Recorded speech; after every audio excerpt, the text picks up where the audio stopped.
આટલા મોટા કુટુંબમાં પહેલી વાર મળવાનું થયું એટલે ખૂબ ખૂબ ગર્વ અને હર્ષની લાગણી અનુભવું છું. ભાઈ હાર્દિક અને એની સમગ્ર ટીમ, કોટડિયા પરિવાર. એક હાર્દિક હતો જેને આખા પાટીદાર સમાજને એક કર્યો ને એક હાર્દિકે આખા કોટડિયાને એક કર્યા છે. જેટલી તાલીઓથી વધાવી એટલી ઓછી છે. કોટડિયા પરિવાર આજ પહેલી વાર એક થયો છે અને આટલા બધા આપણે ભેગા થયા છીએ. પણ કોટડિયા પરિવાર શું છે એ આપણે નથી ઓળખતા, બીજો સમાજ બહુ ઓળખે છે.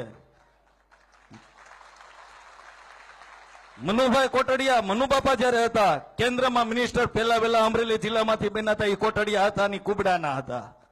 અને આજે આખા ગુજરાતનું જે સંચાલન કરે છે પાટીદાર સમાજની જેમને ભેખ લીધી છે એવા નલિન કોટડિયા પણ કોટડિયા અને કુબડાના છે.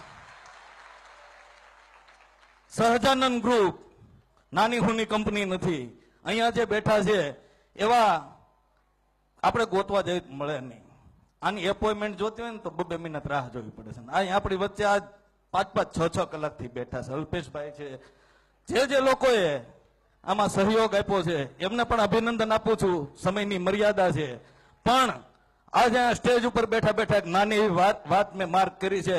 શૂટિંગનું કામ હોય કે રાજકીય કામ હોય કે કન્સ્ટ્રક્શનનું કામ હોય, હરેક ધંધાની અંદર કે હરેક જગ્યા ઉપર જ્યાં મોર હોય એ કોટડિયા જ હશે. આપણે બધા અહીંયા જે બેઠા છે એમના વતી હું તમને ખાતરી આપું છું, ક્યારે ક્યારે પણ જે કઈ જગ્યા ઉપર કે જે કઈ આપણા જરૂરિયાત હોય ત્યાં બધા જ પેલા ઉભા રહે એવા છે. કુટુંબ માટે કંઈક કરવાની બધામાં લાગણી છે. અહીંયા ઉપસ્થિત રહ્યા, મને બોલવાનો મોકો આપ્યો એ બદલ સૌનો આભાર. જય સરદાર. બહુ ટૂંકમાં ઘણું કહી દીધું છે. જેટલી તાળીઓ પડી એમના માટે ઓછી છે. ખૂબ ખૂબ આભાર પ્રદીપભાઈ આપનો.